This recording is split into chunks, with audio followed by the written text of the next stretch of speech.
Bruno est là et il a encore un mot à nous proposer, son mot du jour. Tout va bien, Bruno ? Tout va bien. Tiens, je remercie Christiane qui m'a envoyé un très gentil message en me disant que c'était moi le meilleur. Ah, d'accord. J'aurais bien rencontré cette Christiane. Et alors, Bruno, t'as des maux de dos, hein, je crois. Je vais me débrouiller. Bruno est venu à moto depuis Meaux. L'ostéo, Madame Mado, m'a dit que les maux de dos du dit Bruno sont dus probablement à ces jeux de mots.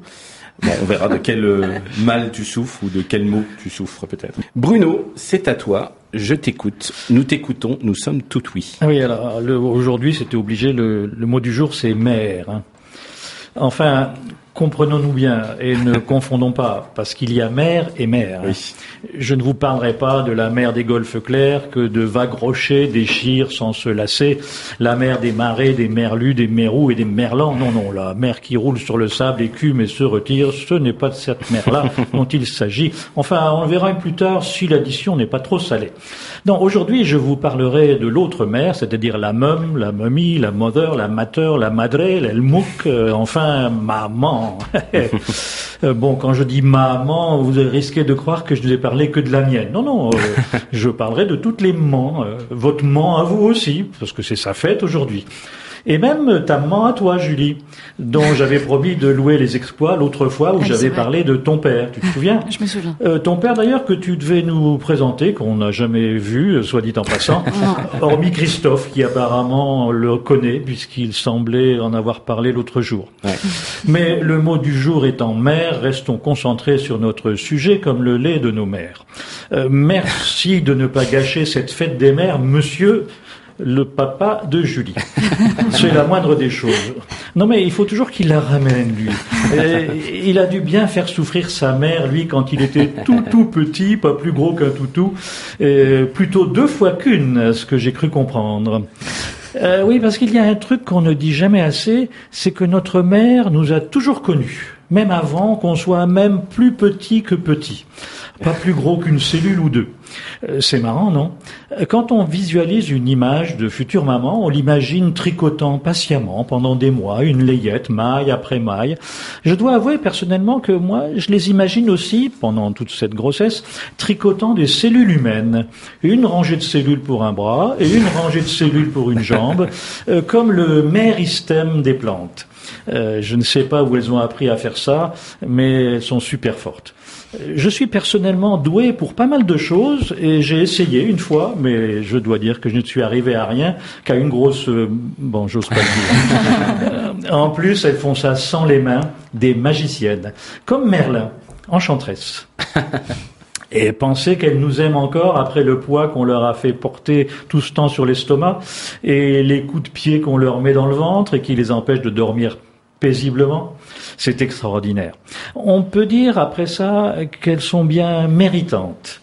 Chapeau mesdames, et vous êtes merveilleuses. Surtout quand vous veillez sur vos petites merveilles, c'est-à-dire nous. Oui, quand même. Oui, car quand on y pense, chacun d'entre nous n'est qu'en fait qu'un morceau de sa mère qui se trimballe par-ci, par-là. Ça crée des liens, non ? Ensuite, elles nous nourrissent, de leur lait pour commencer, puis avec leurs bons petits plats par la suite. C'est méritoire, non ? Une mère, ça sait tout faire, et ça laisse des souvenirs inoubliables. La preuve. Il est bon. Ma mère aussi faisait le café comme ça. Très chaud, très fort, et très bon. Voilà, on s'en souvient même encore quand on est à la fin de sa vie. Pour ce qui est du café, à ce que certains disent, elles le font encore mieux quand elles sont grand-mères. Bon, passons. Quelques années plus tard, elles éprouvent bien des difficultés à lutter contre la malbouffe quand même. Quelle douleur ça doit être pour elles de voir leur chef-d'œuvre abîmé par le trio infernal CPMS, à savoir chips, pizza, McDo, soda. Oui, je sais, les les chipoteurs vont me dire que ça fait 4. Oui, oui, c'est comme les mousquetaires, mais ce coup-ci les mousquetaires de la déchéance occidentale. On comprend alors pourquoi certaines mères sont bien amères. Et puis nos mères nous inculquent les bonnes manières. Pour ça, elles ont l'art et la manière. Ah oui, j'ai oublié de mentionner notre période couche-culotte au cours de laquelle nos mères nettoient à longueur d'année toute notre merdouille. Tout ça parce qu'on n'est pas capable de se démerder tout seul. Quelle abnégation et quel courage.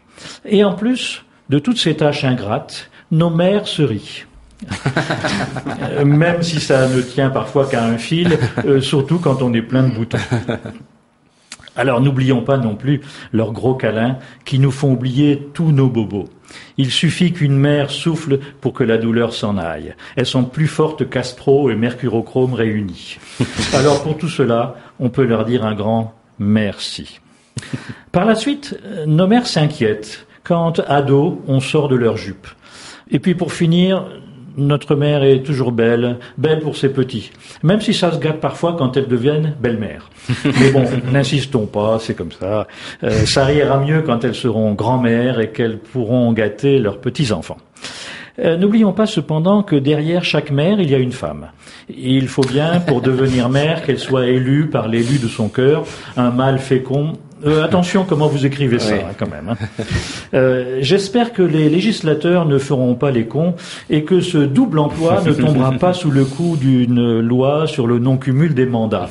Car une mère femme, c'est quand même mieux qu'une mère éprouvette. Enfin, c'est ce que j'éprouve personnellement.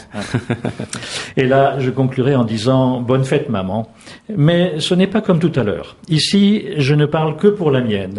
Pour ce qui est de la vôtre, vous n'avez qu'à vous démerder. En attendant, voilà une belle chanson pour toutes les mamans. Insensible,